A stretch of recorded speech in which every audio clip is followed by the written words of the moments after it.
ਸੋ ਪਿਆਰੀ ਸਾਧ ਸੰਗਤ, ਆਪ ਜੀ ਨੇ ਪਵਿੱਤਰ ਹੁਕਮਨਾਮਾ ਸਰਵਣ ਕੀਤਾ ਹੈ। ਸੋ ਅੱਜ ਧੰਨ ਧੰਨ ਸਤਿਗੁਰੂ ਗੁਰੂ ਗੋਬਿੰਦ ਸਿੰਘ ਮਹਾਰਾਜ ਜੀ ਦੇ ਉਚਾਰਨ ਕੀਤੇ ਹੋਏ ਸਵਈਆਂ ਵਿੱਚੋਂ 10ਵਾਂ ਸਵਈਆ 10ਵੇਂ ਸਵਈਏ ਦੀ ਵਿਚਾਰ ਕਰਨੀ ਹੈ। ਉਚਾਰਨ ਕਰੋ ਇੱਕ ਵਾਰੀ, ਸਤਨਾਮ ਸ੍ਰੀ ਵਾਹਿਗੁਰੂ। ਕਾਹੂ ਲੈ ਪਾਹਨ ਪੂਜ ਧਰਿਓ ਸਿਰ, ਕਾਹੂ ਲੈ ਲਿੰਗ ਗਰੇ ਲਟਕਾਇਓ, ਕਾਹੂ ਲਖਿਓ ਹਰ ਅਵਾਚੀ ਦਿਸ਼ਾ ਮੈਂ, ਕਾਹੂ ਪਛਾਂ ਕੋ ਸੀਸ ਨਵਾਇਓ, को बुतान को पूजत है पस, को मृतान को पूजन धायो, कूर क्रिया उर्जो सब ही जग, श्री भगवान को भेद न पायो। दशमेश पिता कलगीधर पातशाह ਸਾਹਿਬ ਸ੍ਰੀ ਗੁਰੂ ਗੋਬਿੰਦ ਸਿੰਘ ਮਹਾਰਾਜ ਜੀ ਦਾ ਉਚਾਰਨ ਕੀਤਾ ਹੋਇਆ ਸਵਈਆ, ਜਿਸ ਦੇ ਵਿੱਚ ਸਤਿਗੁਰੂ ਗੁਰੂ ਗੋਬਿੰਦ ਸਿੰਘ ਮਹਾਰਾਜ ਦੱਸ ਰਹੇ ਹਨ ਕਿ ਸਾਰਾ ਹੀ ਜਗਤ ਕੂਰ ਕਿਰਿਆ ਵਿੱਚ ਉਲਝਿਆ ਹੋਇਆ, ਕਰਮ ਕਾਂਡਾਂ ਦੇ ਵਿੱਚ। ਜੋ ਸ੍ਰੀ ਭਗਵਾਨ ਅਕਾਲ ਪੁਰਖ ਵਾਹਿਗੁਰੂ ਹੈ, ਉਹਦਾ ਭੇਦ ਕਿਸੇ ਨੇ ਵੀ ਨਹੀਂ ਪਾਇਆ। ਭੇਦ ਪਾਉਣ ਦਾ ਯਤਨ ਨਹੀਂ ਕੋਈ ਕਰਦਾ, ਉਸ ਨੂੰ ਸਮਝਣ ਦਾ ਯਤਨ ਨਹੀਂ ਕਰਦਾ। ਭੇਦ ਦਾ ਮਤਲਬ ਇਹ ਨਹੀਂ ਕਿ ਉਹਦਾ ਅੰਤ ਤਾਂ ਪੈਣਾ ਹੀ ਨਹੀਂ ਹੈ, ਉਹਨੂੰ ਸਮਝਣਾ, ਉਹਦੇ ਨਾਲ ਪਿਆਰ ਪਾਉਣਾ। ਉਹਦਾ ਭੇਦ ਇਹੀ ਹੈ ਕਿ ਸਾਨੂੰ ਸਮਝ ਆ ਜਾਵੇ ਕਿ ਉਹਦਾ ਭੇਦ ਪਾਇਆ ਨਹੀਂ ਜਾ ਸਕਦਾ, ਉਹਦਾ ਅੰਤ ਨਹੀਂ ਪਾਇਆ ਜਾ ਸਕਦਾ। ਉਹ ਬਹੁਤ ਵੱਡਾ ਹੈ, ਉਹ ਇੱਕ ਹੈ, ਉਹ ਸਰਵ ਵਿਆਪਕ ਹੈ, ਉਹਦਾ ਅੰਤ ਨਹੀਂ ਪਾਇਆ ਜਾ ਸਕਦਾ। ਉਹ ਕਿਤਨਾ ਕੁ ਵੱਡਾ ਹੈ, ਕਿਤਨੀਆਂ ਕੁ ਤਾਕਤਾਂ ਦਾ ਮਾਲਕ ਹੈ, ਕਿਤਨੀਆਂ ਕੁ ਬਰਕਤਾਂ ਦਾ ਮਾਲਕ ਹੈ, ਕਿਤਨੇ ਕੁ ਖਜ਼ਾਨਿਆਂ ਦਾ ਮਾਲਕ ਹੈ, कितना बड़ा है, ये समझिया नहीं जा सकता।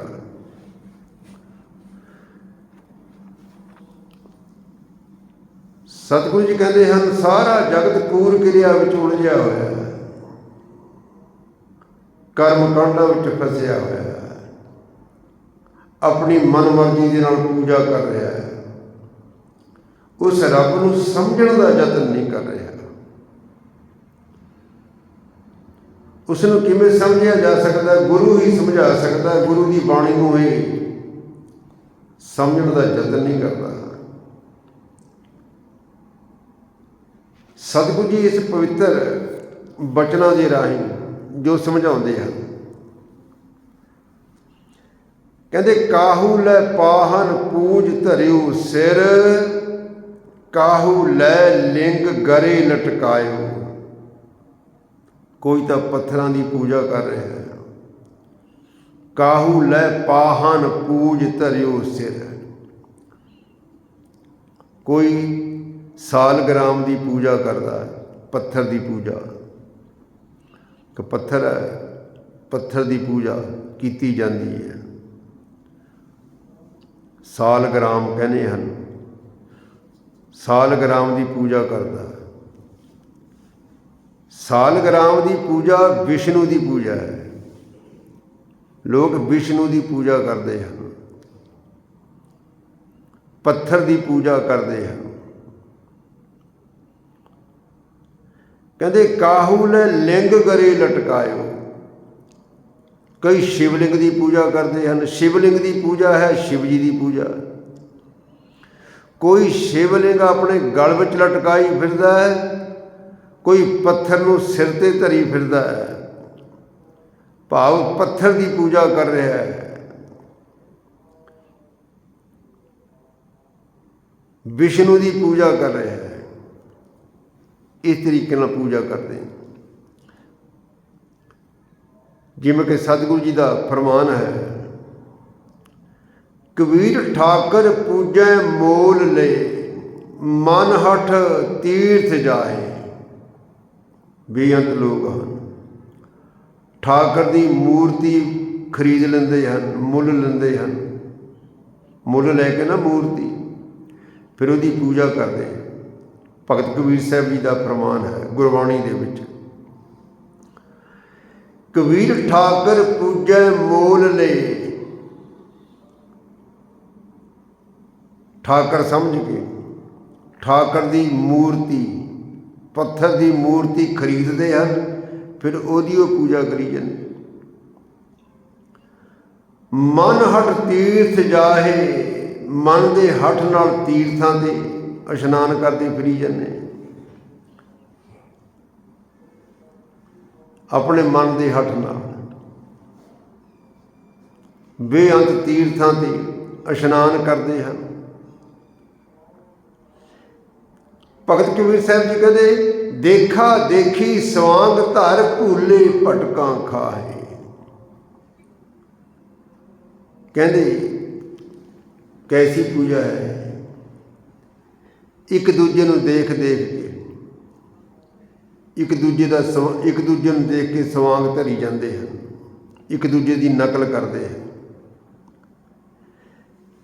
ਕਹਿੰਦੇ ਦੇਖਾ ਦੇਖੀ ਸਵਾਂਗ ਧਰ, ਭੁੱਲੇ ਭਟਕਾਂ ਖਾਹੇ। ਸਭ ਭਟਕਣਾ ਵਿੱਚ ਪਏ ਹੋਏ, ਭੁੱਲੇ ਹੋਏ।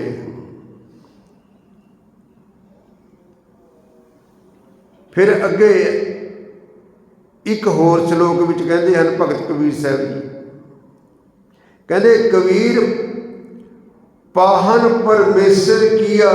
ਕਹਿੰਦੇ ਦੇਖੋ ਇਹਨਾਂ ਲੋਕਾਂ ਦੀ ਮਤ, ਸਮਝ, ਅਕਲ,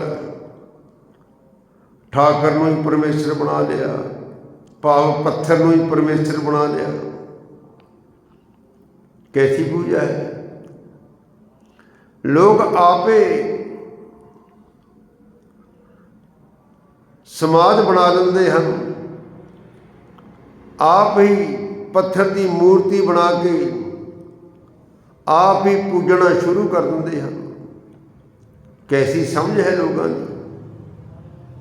ਕਬੀਰ ਪਾਹਨ ਪਰਮੇਸ਼ਰ ਕੀਆ। ਕਹਿੰਦੇ ਪਾਹਨ ਨੂੰ ਹੀ ਪਰਮੇਸ਼ਰ ਬਣਾ ਲਿਆ, ਪੱਥਰ ਨੂੰ ਹੀ ਪਰਮੇਸ਼ਰ ਬਣਾ ਲਿਆ। ਕੀ ਹੋ ਗਿਆ ਇਹਨਾਂ ਦੀ ਅਕਲ ਨੂੰ। ਕਬੀਰ ਪਾਹਨ ਪਰਮੇਸ਼ਰ ਕੀਆ,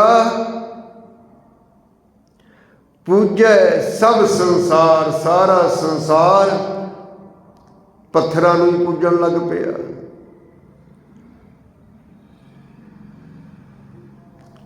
ਕਹਿੰਦੇ ਪੱਥਰ ਨੇ ਤੁਹਾਨੂੰ ਕੁਝ ਨਹੀਂ ਦੇਣਾ ਹੈ, ਪੱਥਰ ਦੇ ਆਸਰੇ ਨਾ ਰਹੋ, ਸਮਾਧਾਂ ਦੇ ਆਸਰੇ ਨਾ ਰਹੋ, ਕਬਰਾਂ ਦੇ ਆਸਰੇ ਨਾ ਰਹੋ, ਤੁਹਾਨੂੰ ਕੁਝ ਨਹੀਂ ਮਿਲਣਾ ਹੈ। ਆਪਣੀ ਜ਼ਿੰਦਗੀ ਬਰਬਾਦ ਨਾ ਕਰਿਓ। ਭਗਤ ਕਬੀਰ ਸਾਹਿਬ ਜੀ ਦਾ ਫਰਮਾਨ ਹੈ, ਕਹਿੰਦੇ ਇਸ ਪ੍ਰਵਾਸੇ ਜੋ ਰਹੇ ਬੂਢੇ ਕਾਲੀ ਧਾਰ। ਜਿਹੜਾ ਇਸ ਪ੍ਰਵਾਸੇ ਰਹੇਗਾ ਕਿ ਪੱਥਰ ਮੇਰਾ ਕੁਝ ਸਵਾਰੇਗਾ, ਕਿਸੇ ਦੀ ਸਮਾਧ ਮੇਰਾ ਕੁਝ ਸਵਾਰ ਦੇਗੀ, ਕਿਸੇ ਦੀ ਕਬਰ ਮੇਰਾ ਕੁਝ ਸਵਾਰ ਦੇਗੀ, ਇਸ ਪ੍ਰਵਾਸੇ ਨਾ ਰਹੋ। ਕਹਿੰਦੇ ਜੇ ਸਾਰੀ ਜ਼ਿੰਦਗੀ ਇੱਦਾਂ ਹੀ ਲੰਘ ਗਈ, ਪਿੱਛੇ ਤੇ ਪਛਤਾਉਣਾ ਪਏਗਾ।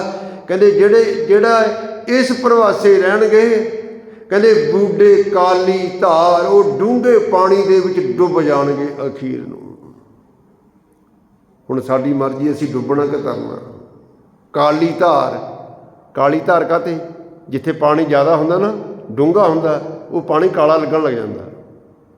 ਜਿੱਥੇ ਪਾਣੀ ਜ਼ਿਆਦਾ ਹੁੰਦਾ ਨਾ, ਜਿੱਥੇ ਪਾਣੀ ਡੂੰਘਾ ਹੁੰਦਾ, ਉਹ ਪਾਣੀ ਕਾਲਾ ਲੱਗਣ ਲੱਗ ਜਾਂਦਾ। ਪਤਾ ਲੱਗ ਜਾਂਦਾ ਵੀ ਇਹ ਪਾਣੀ ਡੂੰਘਾ ਲੱਗਦਾ, ਪਾਣੀ ਬੜਾ ਕਾਲਾ। ਕਹਿੰਦੇ ਜਿਹੜੇ ਪੱਥਰਾਂ ਦੇ ਆਸਰੇ ਪੱਥਰਾਂ ਦੀ ਪੂਜਾ ਕਰਦੇ ਹਨ, ਕਬਰਾਂ ਦੀ ਪੂਜਾ ਕਰਦੇ ਹਨ, ਸਮਾਧਾਂ ਦੀ ਪੂਜਾ ਕਰਦੇ ਹਨ। ਕਹਿੰਦੇ ਜਿਹੜੇ ਇਸ ਪ੍ਰਵਾਸੇ ਰਹਿਣਗੇ ਅਖੀਰ ਨੂੰ ਡੂੰਘੇ ਪਾਣੀ ਵਿੱਚ ਡੁੱਬ ਜਾਣਗੇ। ਦੇਖੋ ਕਬੀਰ ਸਾਹਿਬ ਜੀ ਕਹਿੰਦੇ ਹਨ, ਕਹਿੰਦੇ ਇਸ ਪ੍ਰਵਾਸੇ ਜੋ ਰਹਿ ਬੂਢੇ ਕਾਲੀ ਧਾਰ। ਹੁਣ ਇੱਥੇ ਗੁਰੂ ਗੋਬਿੰਦ ਸਿੰਘ ਮਹਾਰਾਜ ਵੀ ਇਹੀ ਕਹਿ ਰਹੇ ਨੇ, ਕਹਿੰਦੇ ਕਾਹੂ ਲੈ ਪਾਹਨ ਪੂਜ ਧਰਿਓ ਸਿਰ। ਕਹਿੰਦੇ ਕਿਸੇ ਨੇ ਤਾਂ ਪੱਥਰ ਹੀ ਆਪਣੇ ਸਿਰ ਉੱਤੇ ਰੱਖਿਆ ਹੋਇਆ, ਭਾਵ ਪੱਥਰ ਦੀ ਉਹ ਪੂਜਾ ਸ਼ੁਰੂ ਕਰ ਦਿੱਤੀ। ਪੱਥਰ ਨੂੰ ਹੀ ਵਿਸ਼ਨੂੰ ਬਣਾ ਲਿਆ। ਵਿਸ਼ਨੂੰ ਜਾਣ ਕੇ ਸਾਲਗ੍ਰਾਮ ਦੀ ਪੂਜਾ ਕਰਦਾ ਫਿਰਦਾ ਕੋਈ। ਕਾਹੂ ਲੈ ਲਿੰਗ ਗਰੇ ਲਟਕਾਇਓ, ਕੋਈ ਸ਼ਿਵਲਿੰਗ ਦੀ ਪੂਜਾ ਕਰਦਾ ਗਲ 'ਚ ਪਾਈ ਫਿਰਦਾ। ਕਾਹੂ ਲੈ ਲਿੰਗ ਗਰੇ ਲਟਕਾਇਓ। ਇੱਕ ਜਗ੍ਹਾ ਗੁਰੂ ਨਾਨਕ ਦੇਵ ਮਹਾਰਾਜ ਜੀ ਦਾ ਵੀ ਫਰਮਾਨ ਹੈ, ਵਿਹਾਗੜੀ ਦੀ ਵਾਰ ਵਿੱਚ ਹੈ। ਸਤਿਗੁਰੂ ਗੁਰੂ ਨਾਨਕ ਦੇਵ ਮਹਾਰਾਜ ਜੀ ਦਾ ਸ਼ਲੋਕ ਹੈ। ਕਹਿੰਦੇ ਹਨ ਕਿ ਹਿੰਦੂ ਮੂਲੇ ਭੂਲੇ ਅਖੁੱਟੀ ਜਾਹੀ। ਹਿੰਦੂ ਲੋਕ ਆਪਣੇ ਮੂਲ ਤੋਂ ਉੱਕੇ ਹੋਏ ਵਿਚਾਰੇ, ਠੱਗੇ ਜਾ ਰਹੇ। ਹਿੰਦੂ ਮੂਲੇ ਭੂਲੇ ਅਖੁੱਟੀ ਜਾਹੀ, ਨਾਰਦ ਕਿਹਾ ਸੇ ਪੂਜ ਕਰਾਹੀ। ਜੋ ਨਾਰਦ ਨੇ ਕਹਿ ਦਿੱਤਾ ਉਹਦੇ ਮੁਤਾਬਕ ਬਸ ਪੂਜਣ ਲੱਗੇ ਹੋਏ, ਠੱਗੇ ਜਾ ਰਹੇ, ਪੱਥਰਾਂ ਨੂੰ ਪੂਜ ਰਹੇ। ਕਹਿੰਦੇ ਹਿੰਦੂ ਮੂਲੇ ਭੂਲੇ ਅਖੁੱਟੀ ਜਾਹੀ, ਨਾਰਦ ਕਿਹਾ ਸੇ ਪੂਜ ਕਰਾਹੀ। ਅੰਧੇ ਗੂੰਗੇ ਮੁਗਧ ਗਵਾਰ। ਅੰਨੇ ਹੋਏ ਹੋਏ, ਮੂਰਖ ਬਣੇ ਹੋਏ, ਗਵਾਰ ਬਣੇ ਹੋਏ, ਬੇਸਮਝ। ਪਾਥਰ ਲੈ ਪੂਜੇ ਮੁਗਧ ਗਵਾਰ। ਪੱਥਰਾਂ ਦੀ ਪੂਜਾ ਕਰੀ ਜਾਂਦੇ। ਸਤਿਗੁਰੂ ਗੁਰੂ ਨਾਨਕ ਦੇਵ ਮਹਾਰਾਜ ਕਹਿੰਦੇ ਹਨ, ਓਏ ਜਾਂ ਆਪ ਡੁੱਬੇ ਤੁਮ ਕਹਾਂ ਤਰਨਹਾਰ। ਪੱਥਰ ਆਪ ਡੁੱਬ ਜਾਂਦਾ, ਤੈਨੂੰ ਕਿਵੇਂ ਤਾਰ ਦੇਗਾ? ਇਸ ਕਰਕੇ ਤਾਰਨਾ ਕਿਸ ਨੂੰ ਹੈ? ਅਸੀਂ ਆਪਣੀ ਆਤਮਾ, ਆਪਣੀ ਸੁਰਤੀ ਬਿਰਤੀ ਸੰਸਾਰ ਵਿੱਚੋਂ ਕੱਢਣੀ ਆ। ਕੌਣ ਕੱਢ ਸਕਦਾ? ਗੁਰੂ ਦਾ ਸ਼ਬਦ ਕੱਢ ਸਕਦਾ। ਗੁਰੂ ਦੀ ਬਾਣੀ ਨਾਲ ਜੁੜਨਾ ਸੀ, ਗੁਰੂ ਦੇ ਸ਼ਬਦ ਨਾਲ ਜੁੜਨਾ। ਦੇਖੋ ਗੁਰੂ ਦੀ ਬਾਣੀ ਸਾਰੀ ਮਨੁੱਖਤਾ ਨੂੰ ਸਾਂਝਾ ਉਪਦੇਸ਼ ਦੇ ਰਹੀ ਹੈ।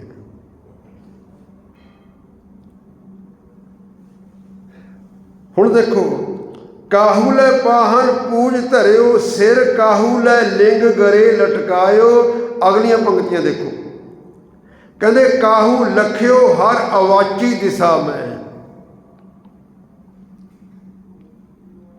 ਕਾਹੂ ਪਛਾਂ ਕੋ ਸੀਸ ਨਵਾਇਓ। ਕਾਹੂ ਲਖਿਓ ਹਰ ਅਵਾਚੀ ਦਿਸ਼ਾ ਮੈਂ। ਕਿਸੇ ਨੇ ਦੱਖਣ ਵੱਲ,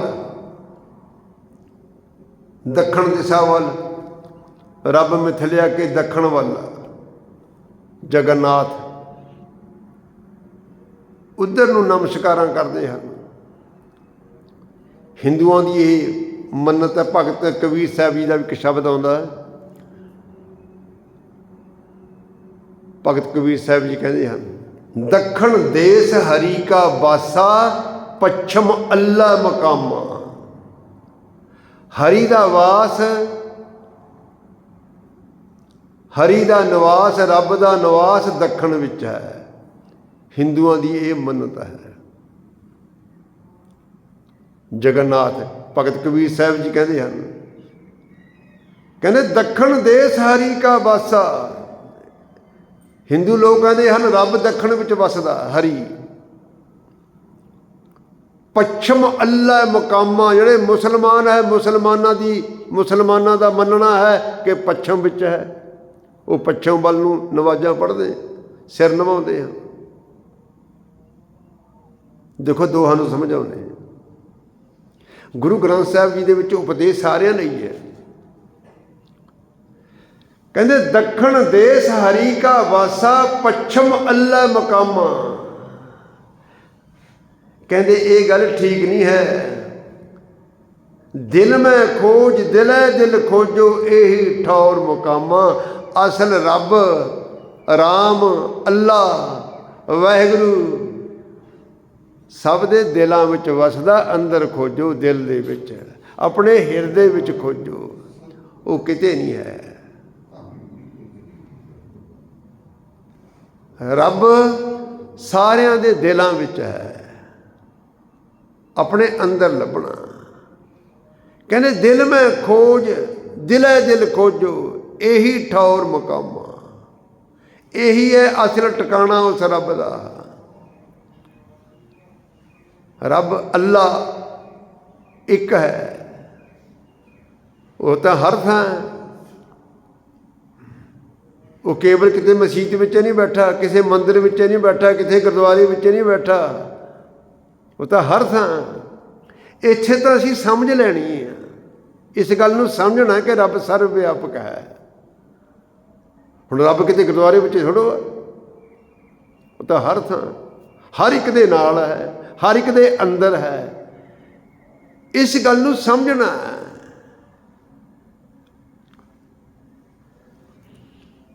ਸੋ ਸਤਿਗੁਰੂ ਜੀ ਕਹਿੰਦੇ ਹਨ, ਗੁਰੂ ਗੋਬਿੰਦ ਸਿੰਘ ਮਹਾਰਾਜ ਕਹਿੰਦੇ ਕਾਹੂ ਲਖਿਓ ਹਰ ਅਵਾਚੀ ਦਿਸ਼ਾ ਮੈਂ। ਕਿਸੇ ਨੇ ਰੱਬ ਨੂੰ ਮੰਨ ਲਿਆ ਕਿ ਦੱਖਣ ਵਿੱਚ ਹੈ। ਕਾਹੂ ਪਿਛਾਂ ਕੋ ਸੀਸ ਨਵਾਇਓ, ਕੋਈ ਪਿੱਛੇ ਨੂੰ ਭਾਵ ਛਿਪਦੀ ਵੱਲ ਨੂੰ, ਪੱਛਮ ਵਾਲੇ ਪਾਸੇ।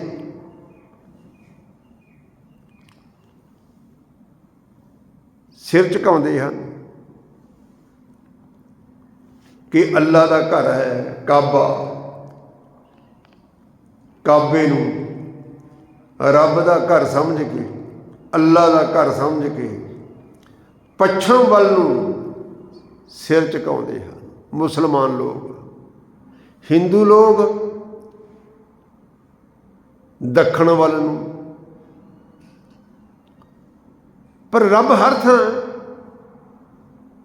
ਰੱਬ ਤਾਂ ਪੂਰਬ ਵਿੱਚ ਵੀ ਹੈ, ਪੱਛਮ ਵਿੱਚ ਵੀ ਹੈ, ਉੱਤਰ ਦੱਖਣ, ਹਰ ਥਾਂ। ਕੋਈ ਐਸੀ ਥਾਂ ਹੈ ਉਹ ਨਹੀਂ ਜਿੱਥੇ ਉਹ ਨਹੀਂ ਹੈ। ਉਹ ਤਾਂ ਹਰ ਥਾਂ, ਉਹ ਸਾਰਿਆਂ ਦੇ ਦਿਲਾਂ ਵਿੱਚ ਵਸਦਾ ਹੈ। ਦੇਖੋ ਕਿਤਨਾ ਪਵਿੱਤਰ ਉਪਦੇਸ਼ ਹੈ। ਕਿਸੇ ਨੂੰ ਵਹਿਮਾਂ ਭਰਮਾਂ 'ਚ ਨਹੀਂ ਪਾਉਂਦੇ, ਅਸੀਂ ਫਿਰ ਵਹਿਮਾਂ ਭਰਮਾਂ 'ਚ ਪਈ ਜਾਂਦੇ ਹਾਂ। ਸਾਰਿਆਂ ਲਈ ਸਾਂਝਾ ਉਪਦੇਸ਼ ਹੈ, ਹਿੰਦੂਆਂ ਲਈ, ਮੁਸਲਮਾਨਾਂ ਲਈ, ਸਿੱਖਾਂ ਲਈ, ਈਸਾਈਆਂ ਲਈ, ਖੱਤਰੀ ਬ੍ਰਾਹਮਣ ਸੂਦ ਵੈਸ, ਉਪਦੇਸ਼ ਚੌ ਵਰਨਾ ਕੋ ਸਾਂਝਾ। ਕਹਿੰਦੇ ਕਾਹੂ ਲਖਿਓ ਹਰ ਅਵਾਚੀ ਦਿਸ਼ਾ ਮੈਂ, ਕਾਹੂ ਪਿਛਾਂ ਕੋ ਸੀਸ ਨਵਾਇਓ। ਹੁਣ ਅੱਗੇ ਦੇਖੋ ਕਿੱਦਾਂ ਕੂੜ ਕਿਰਿਆ ਵਿੱਚ ਉਲਝੇ ਹੋਏ ਲੋਕ।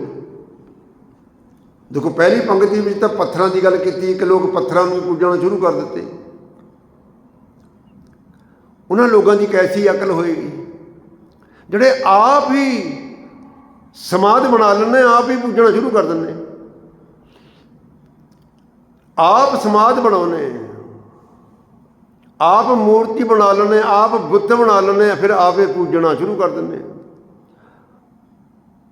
ਉਹ ਆਪਣਾ ਬਣਾਇਆ ਹੋਇਆ ਰੱਬ ਆ ਜਿਹੜਾ, ਉਹ ਕਿਹੋ ਜਿਹਾ ਹੋਏਗਾ, ਕਿਹਾ ਜਿਹਾ ਹੋਏਗਾ, ਉਹਦੇ ਵਰਗਾ ਹੀ ਹੋਏਗਾ।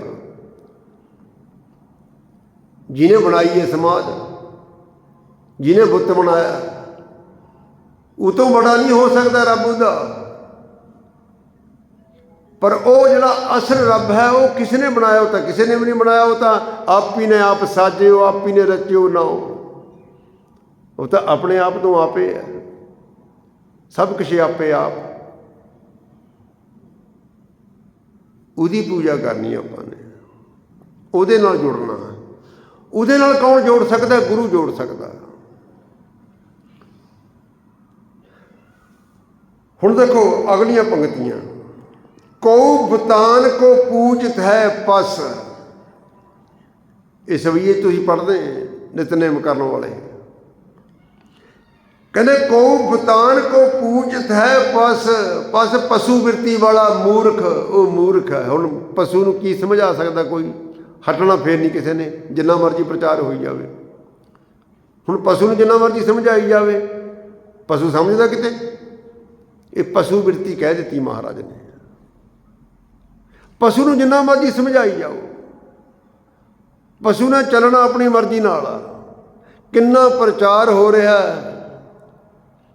ਕਿੰਨੇ ਪਾਠ ਹੋ ਰਹੇ, ਸਹਿਜ ਪਾਠ ਹੋ ਰਹੇ, ਲੜੀਆਂ ਚੱਲ ਰਹੀਆਂ, ਕੀਰਤਨ ਹੋ ਰਹੇ, ਕਥਾ ਹੋ ਰਹੀ ਹੈ, ਕਬਰਾਂ ਦੀ ਪੂਜਾ, ਮੜੀਆਂ ਦੀ ਪੂਜਾ, ਸਮਾਧਾਂ ਦੀ ਪੂਜਾ ਵੱਧਦੀ ਜਾ ਰਹੀ ਹੈ। ਕਾਰਨ ਕੀ ਹੈ? ਸਾਡੀ ਬਿਰਤੀ ਪਸ਼ੂਆਂ ਵਾਲੀ ਹੋਈ ਹੈ, ਪਸ਼ੂਆਂ ਵਾਲੀ ਹੋਈ ਹੈ। ਸਾਡੇ ਉੱਤੇ ਤਾਂ ਬਹੁਤ ਗੁਰੂ ਮਹਾਰਾਜ ਦੀ ਕਿਰਪਾ ਹੋਈ ਹੈ। ਗੁਰੂ ਸਾਹਿਬ ਨੇ ਕਿਰਪਾ ਕੀਤੀ ਹੈ, ਸਭ ਤਰ੍ਹਾਂ ਦੇ ਵਹਿਮਾਂ ਭਰਮਾਂ ਵਿੱਚੋਂ ਕੱਢ ਕੇ ਖਾਲਸੇ ਨੂੰ ਗੁਰੂ ਗ੍ਰੰਥ ਸਾਹਿਬ ਮਹਾਰਾਜ ਜੀ ਦੇ ਚਰਨਾਂ ਨਾਲ ਜੋੜਿਆ ਹੈ। ਪਰ ਅਸੀਂ ਬਾਣੀ ਪੜ੍ਹ ਲੈਂਦੇ, ਪਾਠ ਵੀ ਕਰਾਈ ਜਾਂਦੇ, ਕਥਾ ਕੀਰਤਨ ਵੀ ਕਰੀ ਜਾਂਦੇ, ਸੁਣੀ ਜਾਂਦੇ, ਕਰਦੇ ਫਿਰ ਆਪਣੀ ਮਰਜ਼ੀ। ਇਹ ਪਸ਼ੂ ਬਿਰਤੀ ਹੋ, ਫਿਰ ਹੋਰ ਕੀ ਹੈ? ਕੰਨ ਤਾਂ ਹੈਗੇ ਪਸ਼ੂ ਦੇ ਵੀ, ਸੁਣਦਾ ਹੋਏਗਾ ਉਹ, ਪਰ ਉਹਨੇ ਚੱਲਣਾ ਆਪਣੀ ਮਰਜ਼ੀ ਨਾਲ ਆ। ਦੇਖੋ ਗੁਰੂ ਗੋਬਿੰਦ ਸਿੰਘ ਮਹਾਰਾਜ ਜੀ ਦਾ ਸਵਈਆ ਰੋਜ਼ ਪੜ੍ਹਦੇ, ਤੁਸੀਂ ਰੋਜ਼ ਸੁਣਦੇ, ਰੋਜ਼ ਨਿਤਨੇਮ ਦੇ ਵਿੱਚ ਪੜ੍ਹਿਆ ਜਾਂਦਾ। ਕਹਿੰਦੇ ਕਉ ਬਤਾਨ ਕੋ ਪੂਜਤ ਹੈ ਪਸ ਕਉ, ਕੋਈ ਪਸ਼ੂ ਬਿਰਤੀ ਵਾਲਾ ਬੁੱਤਾਂ ਨੂੰ ਹੀ ਪੂਜਣ ਲੱਗਿਆ ਹੋਇਆ। ਕਉ ਮਿਰਤਾਨ ਕੋ ਪੂਜਨ ਧਾਇਓ, ਮੁਰਦਿਆਂ ਦੀ ਪੂਜਾ ਕਰ ਰਹੇ, ਕੋਈ ਕਬਰਾਂ ਦੀ ਪੂਜਾ ਕਰਨੀ, ਮੜੀਆਂ ਨੂੰ ਪੂਜਣਾ ਸ਼ੁਰੂ ਕਰ ਦਿੱਤਾ। ਆ ਬਹੁਤ ਸਾਰੇ ਆ ਜਿਹੜੇ ਜਠੇਰੇ ਜਿਹੇ ਬਣਾਏ ਹੋਏ, ਬਹੁਤ ਲੋਕਾਂ ਨੇ ਦੇਖੋ ਗੁਰਦੁਆਰੇ ਵੀ ਜਾਂਦੇ, ਨਾਲੇ ਗੁਰਦੁਆਰੇ ਵੀ ਜਾਂਦੇ, ਮੱਥਾ ਵੀ ਟੇਕਦੇ ਆ ਫਿਰ ਜਠੇਰਿਆਂ ਦੇ ਮਗਰ ਫਿਰ ਦੇਖੋ ਬਥੇਰੀਆਂ ਥਾਲੀਆਂ ਘੁੰਮਣੀਆਂ, ਡੋਲੂ ਘੁੰਮਣੇ ਆਪਣੀ। ਇਹ ਪਸ਼ੂ ਬਿਰਤੀ ਹੈ, ਸਮਝਣਾ ਨਹੀਂ ਹੈ ਉਹਨਾਂ ਨੇ। ਜਿੰਨੀ ਮਰਜ਼ੀ ਕਥਾ ਹੋਈ ਜਾਵੇ, ਜਿੰਨਾ ਮਰਜ਼ੀ ਕੀਰਤਨ ਹੋਈ ਜਾਵੇ, ਪਾਠ ਬੜੇ ਹੋ ਰਹੇ, ਇਹ ਪਸ਼ੂ ਬਿਰਤੀ ਹੈ। ਗੁਰੂ ਮਹਾਰਾਜ ਨੇ ਕਹਿ ਦਿੱਤਾ। ਐਸੇ ਕੂਰ ਕਿਰਿਆ ਵਿੱਚ ਉਲਝੇ ਹੋਏ ਲੋਕ ਕਹਿੰਦੇ ਕਉ ਬਤਾਨ ਕੋ ਪੂਜਤ ਹੈ ਪਸ। ਇਹ ਜਿਹੜੇ ਜਠੇਰੇ ਜਠੂਰੇ ਜੇ ਬਣਾਏ ਹੋਏ ਆ, ਆਪੇ ਬਣਾਏ ਹੋਏ ਆ। ਇਹ ਕੌਣ ਬਣਾ ਕੇ ਗਿਆ? ਇਹ ਆਪਣੀਆਂ ਲੋਕਾਂ ਨੇ ਇੱਟਾਂ ਰੱਖ ਲਈਆਂ, ਬਾ ਉਹਨਾਂ ਨੂੰ ਪੂਜੀ ਜਾਂਦੇ ਲੋਕ। ਨਾਲੇ ਗੁਰਦੁਆਰੇ, ਕਿੰਨੇ ਗੁਰਦੁਆਰਿਆਂ ਦੇ ਗੁਰਦੁਆਰੇ ਵੀ ਕਈ ਆ ਪਿੰਡਾਂ ਦੇ ਵਿੱਚ। ਫਿਰ ਇਹਨਾਂ ਬਿਨਾਂ ਫੇਰ ਨਹੀਂ ਸਰਦਾ ਸਾਡਾ। ਮੈਂ ਦੇਖਦਾ ਕਈ ਪਿੰਡਾਂ ਦੇ ਵਿੱਚ ਇੱਧਰ ਵੀ ਗੁਰਦੁਆਰਾ, ਇੱਧਰ ਵੀ ਗੁਰਦੁਆਰਾ, ਗੱਭੇ ਜਠੇਰੇ। ਪਤਾ ਨਹੀਂ ਜਠੇਰੇ ਕੀ ਚੀਜ਼ ਆ। ਉਹ ਆਪੇ ਇੱਟਾਂ ਰੱਖ ਕੇ ਉਹਨਾਂ ਦੀ ਪੂਜਾ ਸ਼ੁਰੂ ਕਰ ਦਿੰਦੇ ਲੋਕ। ਇਹ ਪਸ਼ੂ ਬਿਰਤੀ ਹੈ। ਇਹ ਬਿਰਤੀ ਕਿਵੇਂ ਠੀਕ ਹੋਏਗੀ? ਜਦੋਂ ਅਸੀਂ ਗੁਰੂ ਦੀ ਬਾਣੀ ਨੂੰ ਵਿਚਾਰਾਂਗੇ, ਸਮਝਾਂਗੇ। ਗੁਰਮੁਖ ਪਿਆਰਿਓ, ਗੁਰੂ ਦੀ ਬਾਣੀ ਨੂੰ ਵਿਚਾਰਨ ਦੀ ਲੋੜ ਹੈ, ਸਮਝਣ ਦੀ ਜ਼ਰੂਰਤ ਹੈ। ਆਪਣੀ ਬਿਰਤੀ, ਆਪਣੀ ਸੁਰਤੀ ਬਿਰਤੀ ਉੱਚੀ ਕਰੋ ਗੁਰੂ ਦੇ ਸ਼ਬਦ ਨਾਲ ਜੁੜ ਕੇ। ਜ਼ਿੰਦਗੀ ਮੁੱਕਦੀ ਜਾ ਰਹੀ ਹੈ। ਬਚਪਨ ਚਲੇ ਗਿਆ, ਜਵਾਨੀ ਚਲੇਗੀ, ਫਿਰ ਹੌਲੀ ਹੌਲੀ ਇਹ ਸਾਡੀ ਜਿਹੜੀ ਸੋਚ ਸ਼ਕਤੀ ਹੈ, ਯਾਦਾਸ਼ਤ, ਇਹ ਘਟਦੀ ਜਾ ਰਹੀ ਹੈ। ਫਿਰ ਇਹ ਜੇ ਘਟ ਗਈ, ਮੁੱਕਦੀ ਜਾ ਰਹੀ ਸੋਚ ਸ਼ਕਤੀ ਸਾਡੀ, ਫਿਰ ਨਹੀਂ ਅਸੀਂ ਸਮਝ ਸਕਦੇ। ਹੁਣ ਇਹ ਮੌਕਾ, ਜਿੰਨਾ ਛੇਤੀ ਅਸੀਂ ਸਮਝ ਸਕਦੇ, ਸਾਨੂੰ ਸਮਝਣਾ ਚਾਹੀਦਾ। ਗੁਰੂ ਦੀ ਬਾਣੀ ਨੂੰ ਵਿਚਾਰ ਕੇ ਨਿਕਲੋ ਇਹਨਾਂ ਵਹਿਮਾਂ ਭਰਮਾਂ ਵਿੱਚੋਂ। ਇੱਕੋ ਇੱਕ ਗੁਰੂ ਗ੍ਰੰਥ ਸਾਹਿਬ ਮਹਾਰਾਜ ਦੀ ਬਾਣੀ ਨਾਲ ਜੁੜੋ। ਵਹਿਮਾਂ ਭਰਮਾਂ ਵਿੱਚ ਪਾਉਣ ਵਾਲੇ ਬੜੇ ਹਨ। ਤੁਹਾਨੂੰ ਨਿਕਲੋ ਇਹਨਾਂ ਵਹਿਮਾਂ ਭਰਮਾਂ ਵਿੱਚੋਂ। ਦੇਖੋ ਕਉ ਬਤਾਨ ਕੋ ਪੂਜਤ ਹੈ ਪਸ। ਦੇਖੋ ਸੌਖੀ ਬਾਣੀ ਹੈ, ਬਿਲਕੁਲ ਸਮਝ ਆਉਂਦੀ ਹੈ। ਕਉ ਬਤਾਨ ਕੋ ਪੂਜਤ ਹੈ। ਸਤਿਗੁਰੂ ਜੀ ਭਗਤ ਕਬੀਰ ਸਾਹਿਬ ਜੀ ਦਾ ਵੀ ਇੱਕ ਸ਼ਬਦ ਹੈ, ਬੁੱਤ ਪੂਜ ਹਿੰਦੂ ਮੂਏ। ਹਿੰਦੂ ਬੁੱਤਾਂ ਦੀ ਪੂਜਾ ਕਰਦੇ ਕਰਦੇ ਥੱਕ ਗਏ, ਪਰ ਹਟਦੇ ਨਹੀਂ ਹਨ। ਬੁੱਤ ਪੂਜ ਹਿੰਦੂ ਮੂਏ, ਤੁਰਕ ਮੂਏ ਸਿਰ ਨਾਈ। ਜਿਹੜੇ ਤੁਰਕ ਹਨ ਉਹ ਛਿਪਦੀ ਵੱਲ ਨੂੰ, ਪੱਛਮ ਵੱਲ ਨੂੰ ਸਿਰ ਝੁਕਾਉਂਦੇ ਹਨ। ਓਇਲੇ ਗਾਡੇ, ਸਤਿਗੁਰੂ ਜੀ ਕਹਿੰਦੇ ਬੁੱਤ ਪੂਜ ਪੂਜ ਹਿੰਦੂ ਮੂਏ, ਤੁਰਕ ਮੂਏ ਸਿਰ ਨਾਈ, ਓਇਲੇ ਜਾਰੇ ਓਇਲੇ ਗਾਡੇ, ਤੇਰੀ ਗਤ ਦੋਹੂ ਨਾ ਪਾਈ। ਜਿਹੜੇ ਹਿੰਦੂ ਲੋਕ ਹਨ ਉਹ ਮੁਰਦਿਆਂ ਨੂੰ ਸਾੜਦੇ ਹਨ, ਇਸੇ ਵਿੱਚ ਸਮਝੀ ਬੈਠੇ ਹੋ ਕਿ ਸਾਡੀ ਗਤੀ ਹੋ ਗਈ। ਮੁਸਲਮਾਨ ਹਨ ਉਹ ਆਪਣੇ ਮੁਰਦਿਆਂ ਨੂੰ ਦੱਬਦੇ, ਉਹ ਇਸੇ ਵਿੱਚ ਸਮਝਦੇ ਹਨ ਕਿ ਗਤੀ ਹੋ ਗਈ। ਪਰ ਭਗਤ ਕਬੀਰ ਸਾਹਿਬ ਜੀ ਕਹਿੰਦੇ ਹਨ ਤੇਰੀ ਗਤ ਦੋਹੂ ਨਾ ਪਾਈ। ਹੇ ਅਕਾਲ ਪੁਰਖ ਵਾਹਿਗੁਰੂ, ਦੋਹਾਂ ਨੇ ਹੀ ਨਹੀਂ ਤੈਨੂੰ ਜਾਣਿਆ, ਦੋਹਾਂ ਨੇ ਹੀ ਨਹੀਂ ਜਾਣਿਆ। ਚਾਹੇ ਸਰੀਰ ਨੂੰ ਜਾਲ ਦਿਓ, ਚਾਹੇ ਦੱਬ ਦਿਓ, ਮਿੱਟੀ ਹੋ ਜਾਂਦਾ ਸਭ।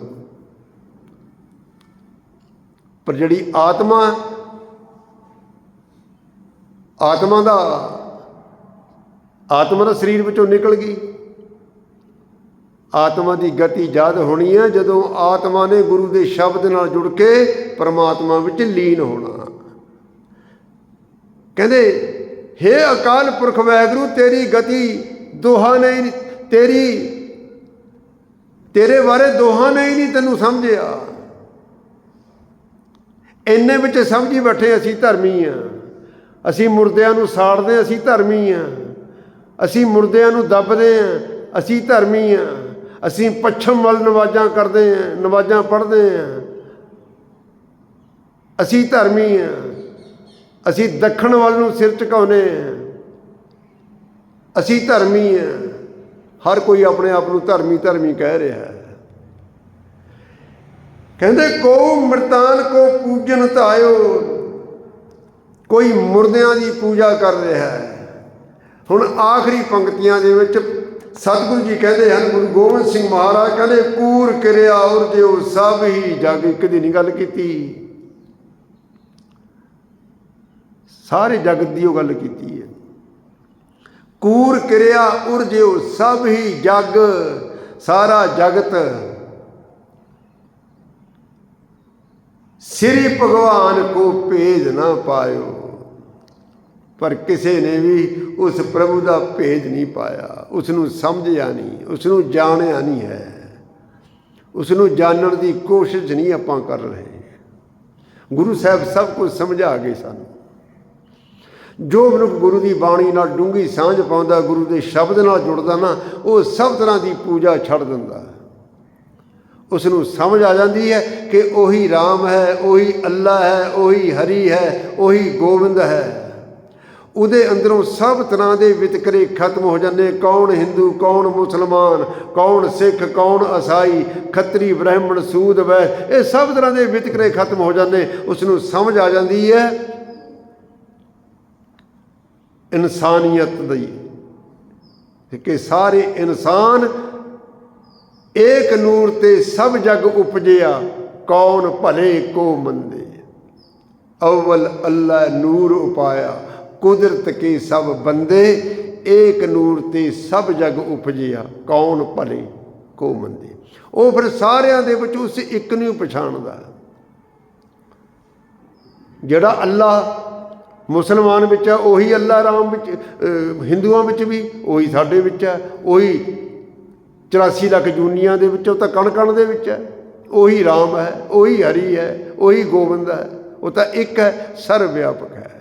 ਇਸ ਕਰਕੇ ਸਤਿਗੁਰੂ ਜੀ ਇਹਨਾਂ ਸਵਈਆਂ ਦੇ ਵਿੱਚ ਸਾਡਾ ਸਭ ਤਰ੍ਹਾਂ ਦਾ ਵਹਿਮ ਭਰਮ ਮਿਟਾਉਂਦੇ ਹਨ। ਪਰ ਮਿਟੇਗਾ ਤਾਂ ਜਦੋਂ ਅਸੀਂ ਇਹਨਾਂ ਸਵਈਆਂ ਨੂੰ ਵਿਚਾਰਾਂਗੇ, ਵੀ ਸਮਝਣ ਦਾ ਯਤਨ ਕਰਾਂਗੇ। ਅਸੀਂ ਪੜ੍ਹ ਤਾਂ ਲੈਂਦੇ ਰੋਜ਼ 5 ਮਿੰਟ ਲੱਗਦੇ, ਪਰ ਇਸ ਨੂੰ ਵਿਚਾਰੋ, ਸਮਝ ਕੇ ਪੜ੍ਹੋ। ਫਿਰ ਸਮਝ ਕੇ ਪੜ੍ਹ ਕੇ ਜਿਉਂ ਸਾਨੂੰ ਸਮਝ ਆਉਂਦੀ ਹੈ ਉਹਦੇ ਮੁਤਾਬਕ ਆਪਣੇ ਆਪ ਨੂੰ ਵਹਿਮਾਂ ਭਰਮਾਂ ਵਿੱਚੋਂ ਕੱਢਣ ਦਾ ਵੀ ਯਤਨ ਕਰੋ। ਗੁਰੂ ਦੇ ਸ਼ਬਦ ਨਾਲ ਜੁੜੋ ਭਾਈ, ਅੰਮ੍ਰਿਤ ਛਕੋ। ਹੁਣ ਵਿਸਾਖੀ ਆ ਰਹੀ ਹੈ, ਖਾਲਸੇ ਦਾ ਪ੍ਰਗਟ ਦਿਹਾੜਾ। ਸੋ ਜਿਨ੍ਹਾਂ ਨੇ ਅੰਮ੍ਰਿਤ ਨਹੀਂ ਛਕਿਆ ਉਹ ਅੰਮ੍ਰਿਤ ਵੀ ਛਕੋ, ਗੁਰੂ ਵਾਲੇ ਵੀ ਬਣੋ ਭਾਈ, ਗੁਰੂ ਘਰ ਵਿੱਚ ਆਪਣਾ ਦਾਖਲਾ ਵੀ ਲਓ। ਸੋ ਇਹ ਵਿਚਾਰ ਸੀ। ਭੁੱਲਾਂ ਚੁੱਕਾਂ ਦੀ ਖਿਮਾ। ਵਾਹਿਗੁਰੂ ਜੀ ਕਾ ਖਾਲਸਾ, ਵਾਹਿਗੁਰੂ ਜੀ ਕੀ ਫਤਿਹ। ਸਤਨਾਮ ਵਾਹਿਗੁਰੂ, ਸਤਨਾਮ ਵਾਹਿਗੁਰੂ,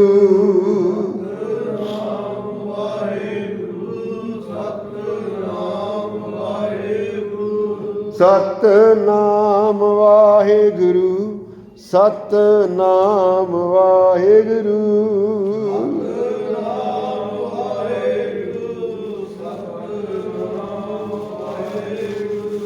ਸਤਨਾਮ ਵਾਹਿਗੁਰੂ।